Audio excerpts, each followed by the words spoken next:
Our guest today is Dr. Linda Thornton, a professor of music education at Penn State University. There, she teaches instrumental methods courses with a focus on elementary and middle school levels, freshman seminar, and advises music education students in the Schreier Honors College.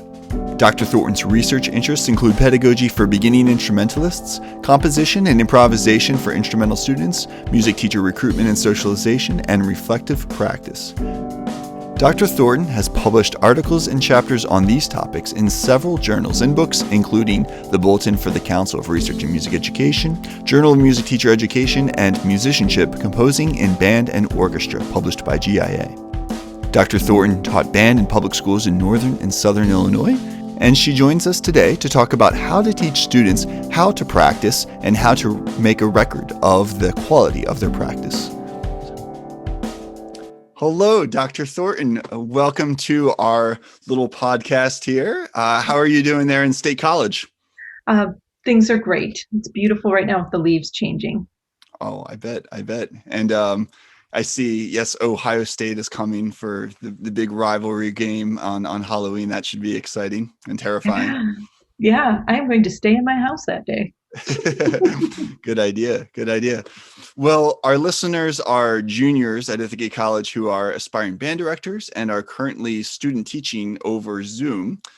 So they're in a variety of placements. We have students working with middle school students out in Texas. We have students working with sixth graders in Rochester, and then student teachers working with a group of middle schoolers close here to Ithaca. So we're kind of using the online opportunity to stretch a little bit. But anyway, they're teaching one-on-one private lessons, and I was wondering if you might share some strategies for teaching lessons or how students can set up their students for practice goals and what to do in between lessons. So anything related to that would be fantastic.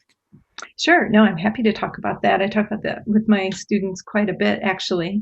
So I think I'm going to focus a little bit on the preparing them to practice and how to help them have successful practicing. I think there's a couple of components to that. One of them has to do with what you do in your lessons. Another is what you're asking them to do outside of class. So I'm going to address both of those things, but I'm going to do that in reverse. So talking about what they are asking the students to do outside of class, I think is a really important aspect of preparing them to have success while they're not with you. So obviously you've probably already figured out if you have a half an hour a week lesson with a student and expect them to practice for 20 minutes a day for the other 6 days, that's 120 minutes that they're basically teaching themselves. You are with them for maybe 30 minutes. So you can figure out the math on that. They are teaching themselves far more than you're actually teaching them. And so it's really important for you to consider how you are preparing for them to teach themselves. The other part of that, of course, is how are you documenting how they're teaching themselves? I think if you think of practicing more as them teaching themselves rather than rote practice of skills only, of course that's important, but only rote practice of skills, that gives you a perspective on practicing that I think is more accurate and more helpful when you're thinking about what you're asking them to do. So I'm going to just say it straight up. I do not like practice cards. I do not believe in practice cards or practice records or anything related to recording of minutes. Obviously, students need to have the horn on their face to make progress. But I think if we were here in person and I said to you, how many of you lied on your practice cards when you were growing up and learning your instrument? At least 90% of you would raise your hand that this is true. So let's face it, practice cards or practice records are institutional lying. You're just like, here, kid, lie about what you're going to practice. And then I'll pretend that you actually did that and we'll just move on from there. I'm not a big fan. So instead of recording minutes of time, it's much more effective for them to record what they did with their time, setting a goal for the week, giving them strategies for how they can work on that goal and improve, how many minutes they did each of those things. But it's much more effective for them to record their progress rather than the amount of time they spent working on things. So with virtual lessons in particular, there's all kinds of virtual ways that the students can capture their progress. They can record themselves doing things. They can keep a Google Doc where they log the things that they're doing on there. It can be a little bit more interactive if you want to have some kind of system where they report what they're working on, and you can check on it during the week and see if they're doing the kinds of things they need to be doing, and give them suggestions if they're not. You could be posting things on every day, just like, hey, here's some practice tips, that go out in some kind of blast to the students and the parents, communicating with the parents through email, even saying, hey, so-and-so did this in their lesson. I think we need to be listening for this. Why don't you ask them to play this and this and this for you? There's all kinds of ways for you to be trying to help them be accountable for what they're doing during their practice time that you can see, and that is actually way more meaningful than just recording minutes. So I encourage you to explore things, virtual platforms and things that you are comfortable with, that you think the parents of the students that you're working with would be comfortable using. And how can it be more about goal setting and achieving the goals that the students have? So that transitions me back to, so what do you do in the lesson to prepare them to teach themselves for, 4 times the amount of time that you're actually with them?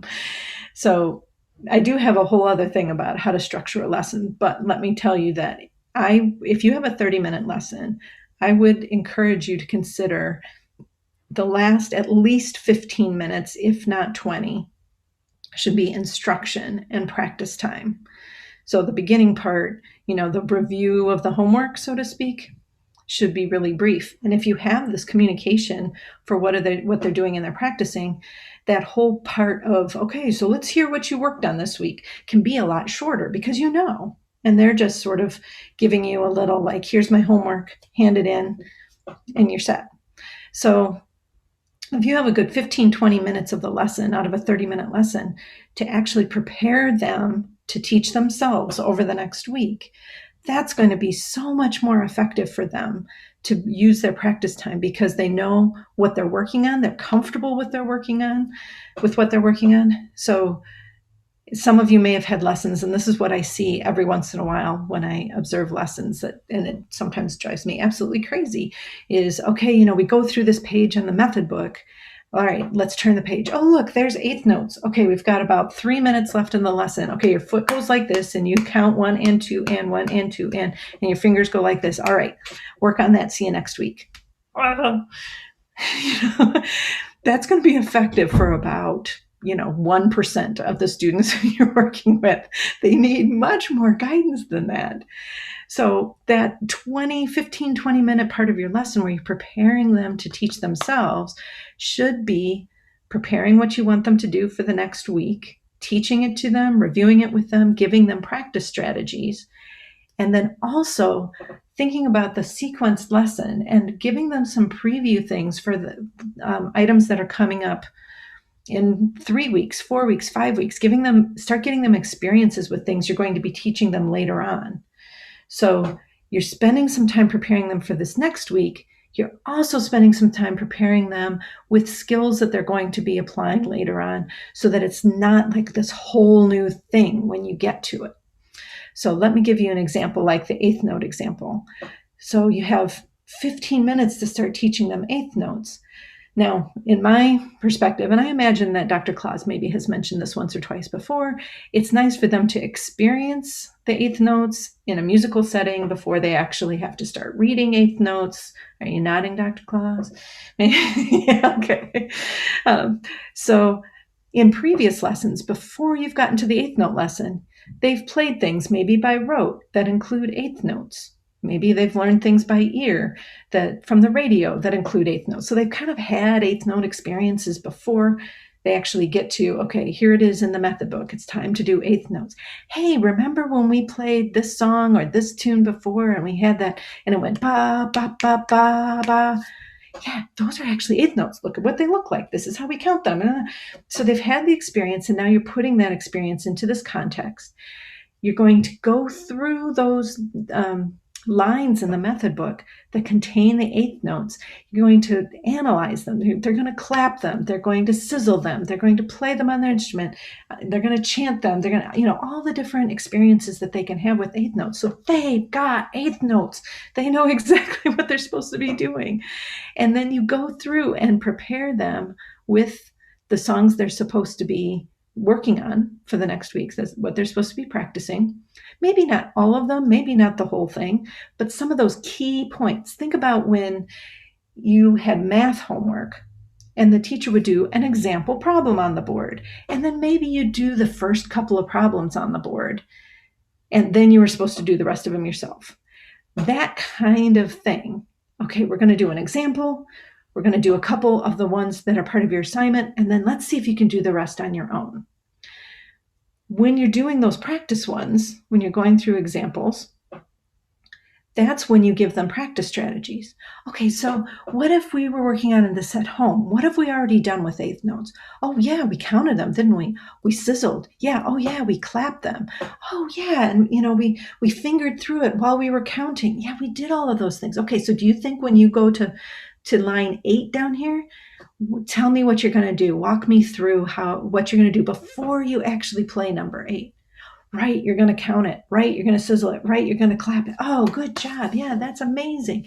So when you get to number 8, you're going to know exactly what to do. Right, and so you've spent that time investing in their own teaching themselves. They're going to be much more successful. So you spent time in class doing that, and then, you do a little preview, because guess what's coming up next? 16th notes. So maybe you need to do a couple of tunes in 16th notes, because in 3 or 4 weeks, they're going to start playing 16th notes.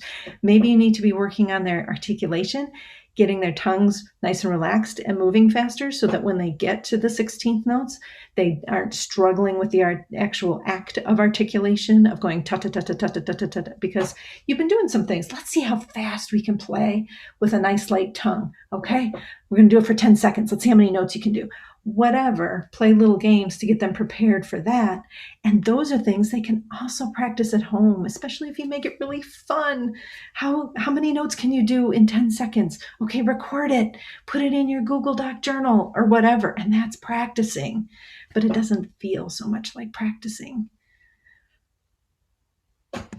Yeah, that is incredible. And yes, we've been talking about experience before theory since day one of wind instrument pedagogy is the name of our class, and how that's been a guiding principle really in music education for a long time, since its inception, and Pestalozzi, and it certainly is something that we aspire to, and not necessarily something that if you were to just pick up a band method book and teach from there that you would necessarily get. So yeah, these first few lessons, we're encouraging students to not rely so much on the method book, but on those experiential practices that you mentioned there. And in the way our students typically structure the lesson, it's perfect. Just like what you said, they do a quick warm up, a review, and then we have the bulk of the lesson plan is presentation of the new. But as you were talking, I was thinking maybe we should change the name of that. Or in addition to presentation of the new, like guided practice or assisted practice, because I love how you outlined, this is how we practice the sizzling, the count, and then you as a student in my lesson, walk me through that. How are you going to do this at home? And I think if our students can demonstrate to us how they practice in our lesson, then we'll have a better sense of what they're doing in between. And if we don't teach them that, and we don't ask them to show us that, how do we really know that they can do that? So, Right. I'm so excited for our students to now try this out, because they're beginning their first lesson. So this is really exciting for them to try this over Zoom. Oh, that's great. Yeah, we had a middle school teacher here in town for a brief period of time, and this is a little overly cumbersome, but the concept was good. He had, instead of a minutes practice chart, he had a practice chart where they filled in what they worked on, and there were 6 or 7 spaces for them to write. I worked on this piece, And then under each one, he listed all the possible practice strategies they could use. And then they had to check which ones they did to practice whatever it was that they practiced. So, I thought that while it was a little bit difficult for the middle school student to kind of be that organized developmentally, that's asking a lot. It was a cool concept. And so I think there's ways to adapt that makes it more responsive to where a student actually is and would use it in an effective way. Yeah. Yeah. The thing I like about that is we're teaching the students how to practice through the practice. Right. Reflection tool or whatever. So they actually have those strategies, reinforces them and gives them, because we're not, as you said, we're not there most of the time they're with their instrument. So having a way to remind them, that's a fantastic idea. So I wonder, maybe in class we can develop a tool, because I have to admit, I think we've been overly reliant upon the insert of essential elements where it's like write down your minutes and there's a very, very tiny box for what you're supposed to work on. And then all the boxes are dedicated to those minutes to really change the conversation from quantity to the quality of your practice. Yes. And what are your strategies? What are you doing? That's what's most important. Not because we all know from our own personal experience, it's easy to waste 20 minutes in a practice room, just playing something we're already good at and not really getting any better. So this is exciting. Great. I can't wait to teach again. I'm going to have to find some students and and try this out. I have been teaching. I don't know if you probably know Brian Powell. He's a popular music. So I've been teaching his daughter is in fourth grade, Ellison. I've been teaching her flute lessons over Zoom every Wednesday. So I'll try this out myself, and I know our students certainly will too. This is really for them. I'm excited to try these things out myself, and I have to keep in mind, oh yeah, Matt, this is for our students. I have the same experience when I have guests come. It's really awesome. Certainly, I'm nerding out a little bit here, but I've been using some of them with the woodwind. I've been teaching woodwind techniques online, so teaching somebody on flute how to play the flute online, just like some of your students are going to be doing, and. Yeah, so that is the worst instrument to teach online. The flute is so hard because I think where are your hands? Where? The one success that I think that I took away from the online teaching is I will say that all the flute players in my class had the best right hand position because I was able to get it right. I was drawing little things on my hand and saying, see, okay, little dot, long dot, you put the little dot here. And they actually did have really good hand position. Oh, nice. Another time I'm going to have to ask you about that technique because that sounds really interesting. So drawing on your hand where to place the contact so it was points. The round dot is where the flute rests, and then the long dot is where you kind of press it onto your chin a little bit. Oh, that's brilliant. It's here and here. Yeah. Oh, great. Another thing for me to try. Thank you so much. And yeah, if it's not immediately apparent to my students, Dr. Thornton was my wind instrument pedagogy teacher at Penn State. So although I don't remember exactly what the class was called, but it was instrumental methods or something like that. So it's really such a treat for me to have my wind instrument professor now speaking with my students. Feels a bit cyclical and really it means a lot to me. So thank you so much, Dr. Thornton, for speaking. It's special for me too, and we're all just so proud of how much you've accomplished and what you're doing, and it makes it feel very cyclical for me too, and that makes me feel a little old. So there we go. Oh no! Oh, I should have said that Dr. Thornton was 21 years old when she was my professor at Penn State. So it was just, yeah. I've gained a lot of wisdom. Oh well, I really appreciate it. Go Penn State! We are Penn State. Beat the Buckeyes next weekend, and just stay safe and thank you again. Thank you. It's always great to see you, Matt. Well done.